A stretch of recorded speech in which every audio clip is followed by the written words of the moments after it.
पुराने ज़माने में उत्तर भारत में एक सन्यासी थे। वह बड़े विद्वान और तपस्वी थे। लोग उनकी विद्वता की तारीफ करते थे और उनकी दिव्य शक्ति से प्रभावित हो जाते थे। उनके कई शिष्य थे।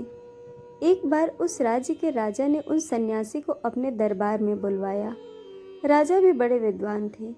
वह सन्यासी के विद्वता की परीक्षा लेना चाहते थे। राजा ने सन्यासी का जोरदार स्वागत किया।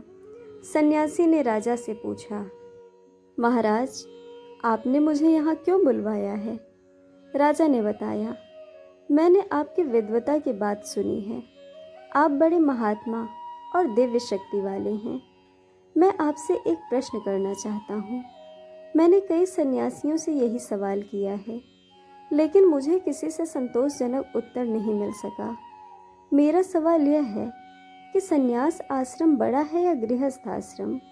सन्यासी बोला, बस यही सवाल है, मैं इसका ठीक जवाब दे सकता हूँ। राजा ने कहा, यदि आप यह सिद्ध करें कि सन्यास बड़ा है तो मैं गृहस्थ आश्रम छोड़कर सन्यास ग्रहण करूँगा, और यदि यह साबित हो जाए कि गृहस्थ आश्रम बड़ा है तो मैं आपको सन्यास छोड़कर गृहस्थ आश्रम स्वीकार करना होगा। सन्यासी ने उत्तर दिया, मुझे आपकी शर्त स्वीकार है, लेकिन मेरे भी कुछ शर्तें हैं। क्या आप उन्हें स्वीकार करने को तैयार हैं? राजा बोला, मैं तैयार हूँ, शर्त सुनाइए। सन्यासी ने कहा, पहली शर्त यह है कि 6 महीने के बाद ही मैं इस सवाल का जवाब दूंगा। तब तक मैं जो कुछ करूं उसके बारे में आपको मुझसे कुछ नहीं पूछना चाहिए। दूसरी शर्त यह है कि मैं आपसे जो कुछ करने को कहूँ तुरंत आपको उसे करना होगा। राजा ने सन्यासी की शर्तों को मंजूर कर लिया। सन्यासी वहाँ रहने लगा। राजा प्रतिदिन सन्यासी के दर्शन करने को जाते थे। 5 महीने बीत गए। राजा अधीर हो गए। सोचा, अब 1 महीना और है। इसी बीच में यह सन्यासी मेरे सवालों का जवाब कैसे देंगे? अभी तक तो कुछ नहीं हुआ। और एक दिन रोज की तरह राजा सवेरे सन्यासी के दर्शन करने गए। सन्यासी ने राजा से कहा, कल सुबह हमें भ्रमण के लिए जाना है, तैयार रहिए, लेकिन आप अपना वेश बदल लें कि कोई आपको पहचान न ले। भ्रमण में 2-3 सप्ताह लगेंगे, उसके लिए भी आवश्यक प्रबंध कर लीजिए। राजा ने यात्रा का सब इंतजाम किया। दूसरे दिन सवेरे सन्यासी ने भी अपना वेश बदल लिया और दोनों निकले। चलते चलते वे एक राज्य में पहुंचे। वहां की राजधानी में उस दिन एक राजकुमारी का स्वयंवर था। कई राजकुमार आए हुए थे। सन्यासी और राजा भी राजोचित वेश धारण कर स्वयंवर देखने गए। सन्यासी और राजा स्वयंवर के मंडप के पास जा पहुंचे। वहां कई राजकुमार बैठे हुए थे। ठीक समय पर राजकुमारी भी वहां आ गई। राजकुमारी हाथ में वरमाला लिए एक एक राजकुमार को देखने जाती थी, लेकिन कोई राजकुमार उसे पसंद नहीं आया। मंडप के पास बैठे हुए एक युवक पर उसकी दृष्टि पड़ी। उसने दूसरे ही क्षण वरमाला उसके गले में पहनाई। वह सन्यासी ही थे। सन्यासी ने तुरंत उस माला को गले से उतार फेंकी और बड़ी जल्दी वहां से भाग निकले। सब लोग यह देखकर चकित हो गए। राजा भी उनके पीछे भागा। दोनों एक जंगल में पहुंचे। रात हो गई थी। दोनों एक पेड़ के नीचे बैठ गए। राजा को बड़ी भूख लग रही थी। जाड़े के कारण राजा का शरीर ठिठुर रहा था। राजा को सन्यासी पर गुस्सा आ रहा था, लेकिन शर्तों की वजह से वह चुपचाप बैठा रहा।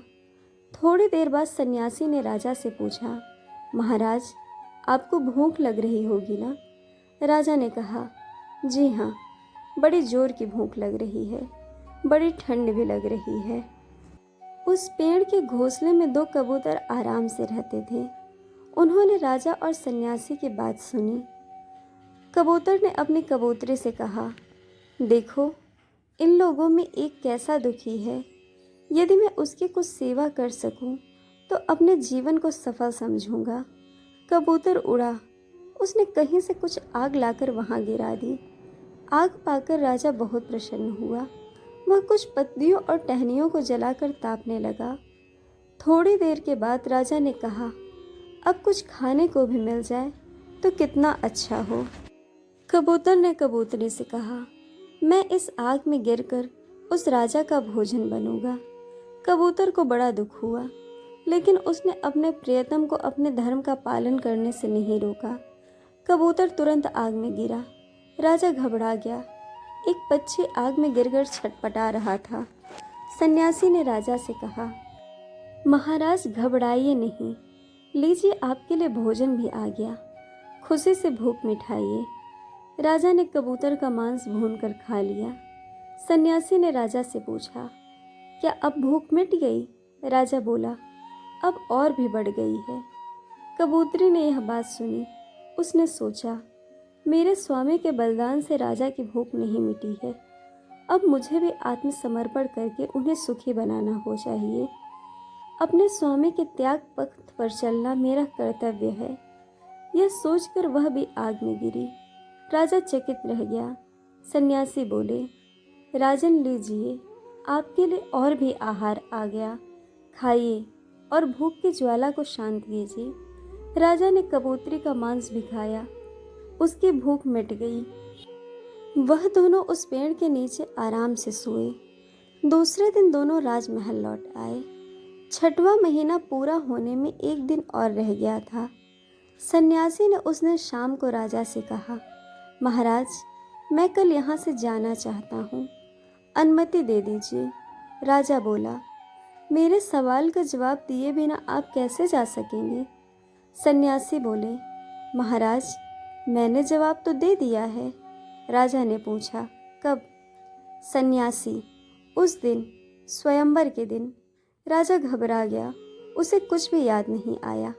सन्यासी कहने लगे, राजन, आपको याद नहीं होगा, सुनो, मैं बताता हूँ। उस दिन स्वयंवर में मैं चाहता तो मैं एक राजकुमारी पा सकता था, मुझे आधा राज्य भी मिल सकता था, लेकिन मैंने वह सब छोड़ दिया, क्योंकि मेरे दिल में संसार की सुख भोग की इच्छा नहीं है। इसलिए मैं वहाँ से भाग निकला। यह है संन्यास। संसार का सारा सुख खुद आकर गले पड़े तब भी उसे त्याग देना ही संन्यास है। उसी प्रकार एक कबूतर और कबूतरी ने आपके लिए अपना आत्मसमर्पण किया था। आपको भूखा देखकर पहले कबूतर ने आपके लिए अपनी बलि चढ़ाई, उसके बाद कबूतरी ने भी आपके लिए आत्मत्याग किया। मैंने उनकी बातचीत सुनी थी। यह है गृहस्थाश्रम, धर्म का पालन। अब आप समझ गए होंगे कि सन्यासी और गृहस्थ दोनों अपने स्थान पर समान है। दूसरे के सुख के लिए आत्मसमर्पण करने को तैयार रहने वाला सच्चा गृहस्थ है। सन्यासी का भी यही धर्म है। सन्यासी का जवाब सुनकर राजा का संदेह दूर हो गया। उसने अपना जीवन दूसरों के सुख के लिए ही अर्पित किया। उसके राज्य में प्रजा बड़ी सुखी थी।